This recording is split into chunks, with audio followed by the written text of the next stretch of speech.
What is going on, guys? This is your role model of the IWC Gamers Goon. And believe it or not, man, I don't even want to be here today, but we have to be here because of breaking news. I always hate coming on here and talking about this kind of shit, man. I really do. But if you remember a year ago, actually on April 15th, 2020, we experienced Black Wednesday in the WWE.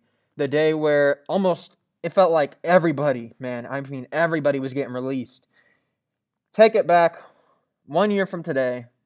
This is the 1 year anniversary. And the WWE, they said, you know what? We don't care if it's the 1 year anniversary. We don't care. On April 1st or April 15th, 2021, today, WWE decided it was going to be a good idea to actually release a handful of superstars.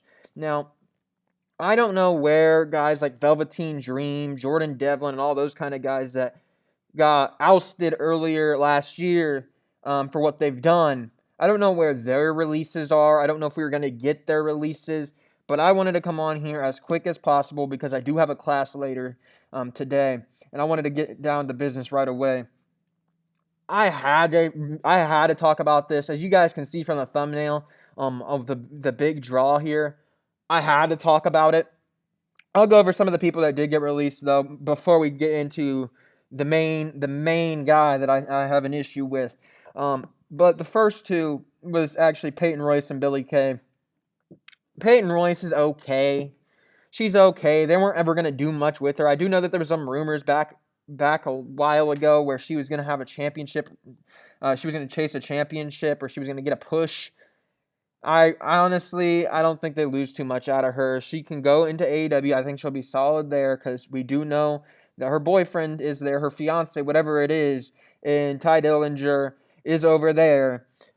So yeah, I could see her definitely going there. Billie Kay, I don't know why. I don't even know why she was on WrestleMania. I don't understand. If you are on WrestleMania, you should have something set in stone for you. You shouldn't be on the verge of getting fired or future endeavored, as they say.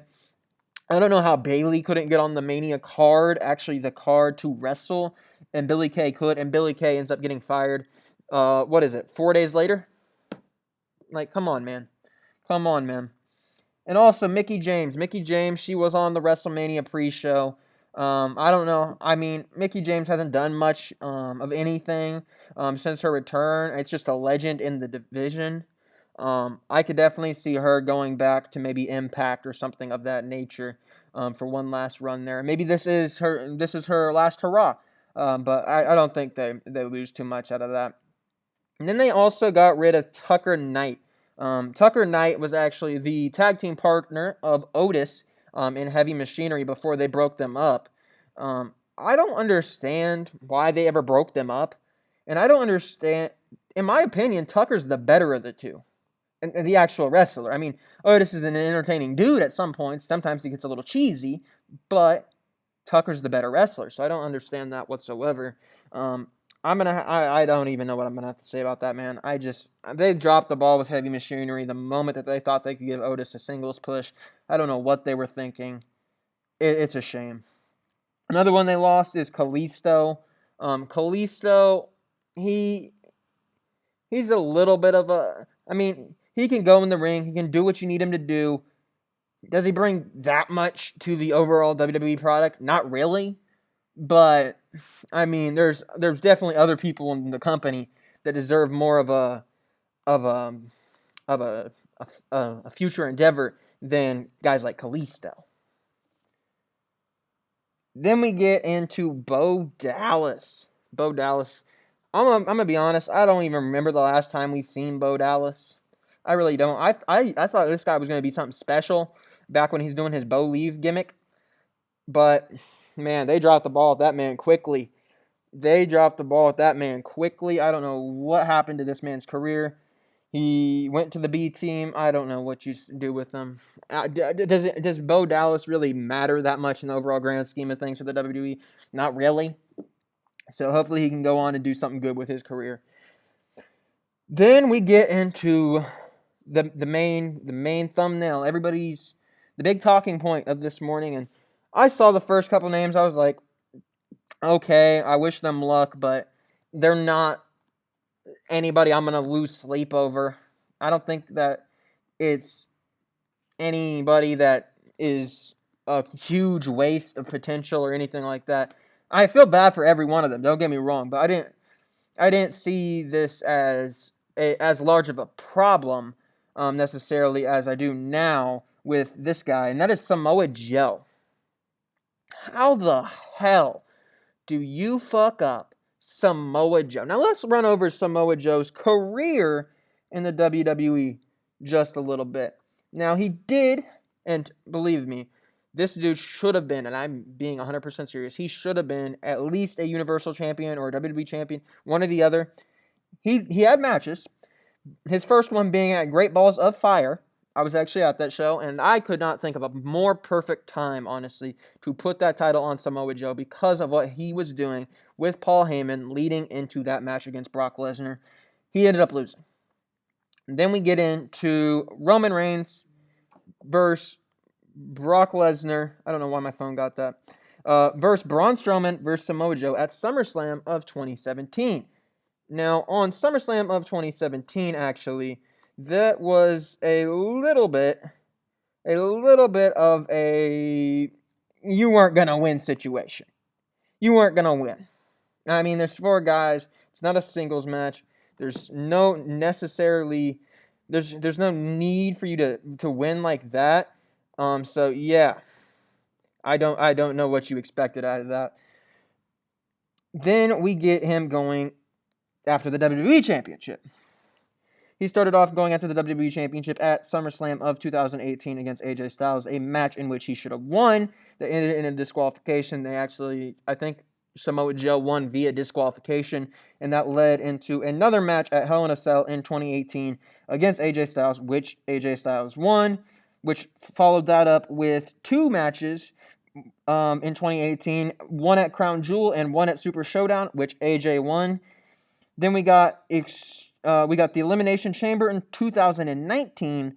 We had AJ, Jeff Hardy, Kofi Kingston, Randy Orton, Samoa Joe, and Daniel Bryan, which Daniel Bryan won. And then we also had Extreme Rules in 2019, where Kofi Kingston beat Samoa Joe. Man, oh man. If you would have told me that Samoa Joe would have went to the WWE and not became a world champion, not became a main champion, the WWE champion, the Universal champion, I would have thought you were insane. If you were to tell me that Samoa Joe's peak of everything was going to be losing a match at SummerSlam against AJ Styles and losing a match at Great Balls of Fire against Brock Lesnar, I would have thought you were crazy. Those were the 2 best moments for Samoa Joe to get the title. The 2 best moments. And he didn't win. He did not win. I can't believe they dropped the ball with Samoa Joe, man. Not only do I not understand why they got rid of this guy, man. Samoa Joe, if you haven't seen this guy wrestle, I recommend you go do it. Go watch any of his stuff from NXT. Go watch any of his stuff from Ring of Honor. Go watch any of his stuff from Impact. TNA back in the day. This dude is a beast. This man, I swear, he's one of the most athletic, most agile big men in wrestling. And by the way he moves, you wouldn't even be able to tell that he is a big man. You wouldn't be able to tell. He is a very mobile guy. And now I have had an issue over the past year that he hasn't been wrestling and that he's been stuck on commentary. But honestly, I didn't think too much of it because Samoa Joe's still contributing in a good way to the WWE product. Because Samoa Joe is a pretty damn good speaker. His promos, phenomenal. Him on commentary, I would say he was one of the best commentators of the past year. And that includes other companies. That includes AEW. That includes Impact. I don't understand how you could let this guy go. Not only is he talented in the ring, he's talented on the mic.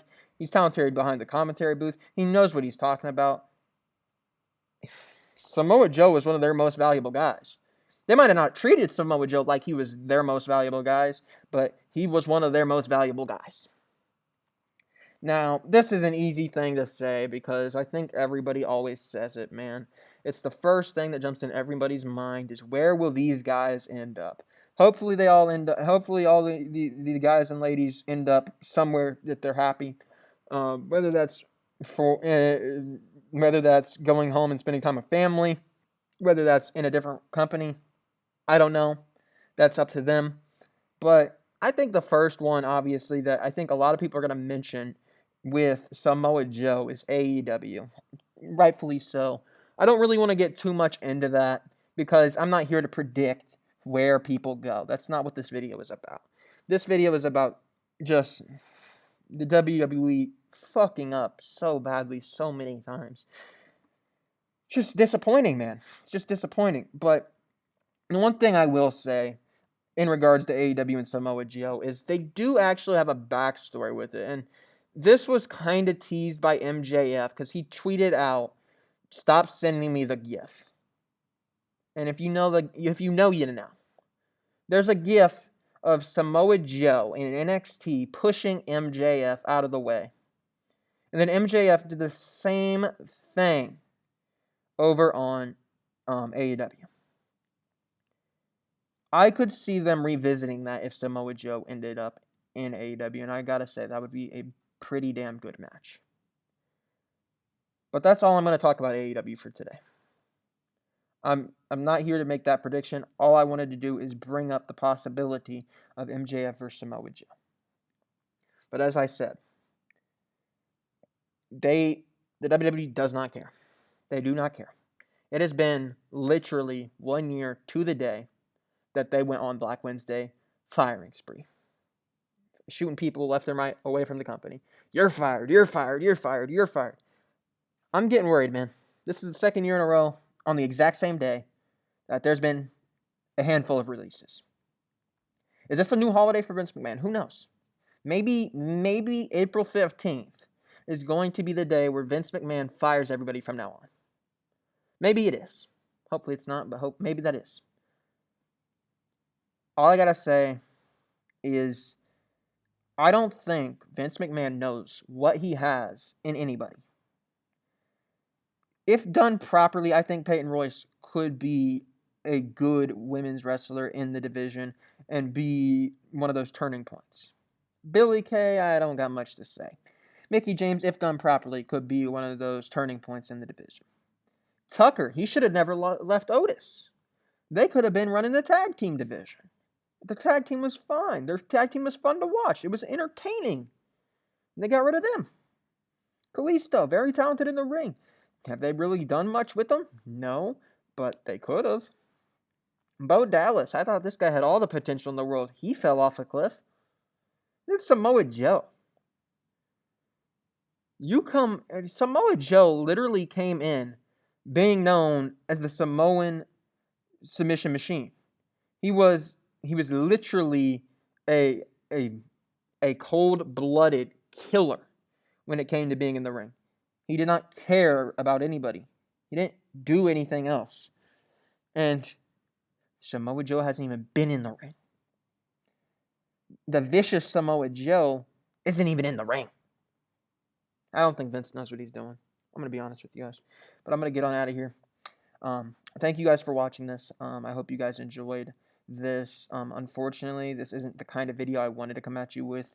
But unfortunately, it was the video that I had to make because of what happened today. I'm speechless, man. I'm speechless. I don't know how the WWE can sit there, and they do it constantly. They sit there and they don't know what they have, or they always ruin something good that they have. And instead of eliminating the bad things in their company, they're ruining the things with potential. They ruined Tucker, and then they fired him. He had potential. They ruined Bo Dallas, and then they fired him. He had potential. They ruined Samoa Joe, who we all know is a world champion. And then they fired him. They don't know what they're doing. But they'll keep guys around like Velveteen Dream. They'll keep guys around like Jordan Devlin. It doesn't matter. It's just whatever Vince is feeling like. I don't believe he knows what he's doing. That's simple. You guys know where to find me on Instagram and Twitter. Twitter at GamersGoonYT and Instagram at thegoongameryt. I'm sorry that I had to come at you guys with this video today. I know it wasn't the happiest of videos, but it needed to be said. It needed to be talked about. For everybody that got released today, Peyton Royce, Billy Kay, Mickey James, Tucker, Kalisto, Bo Dallas, Samoa Joe, and if anybody else does get released in the next few days like they did last year, I want to wish you future endeavors. I hope that you guys go out there, and I hope you guys kill it on the independent scene, kill it in whatever promotion you end up at, or if you decide to step away from wrestling, even I hope you kill it at whatever you do in your future. As long as it makes you happy, I hope you guys do enjoy it. Whether or not I liked you as a wrestler doesn't mean that I don't value you as a person or anything like that. So I definitely want you to go out there and be successful, whether that's in the ring or outside of it. I just want you to have a successful career because what WWE did to you guys is a very shitty situation.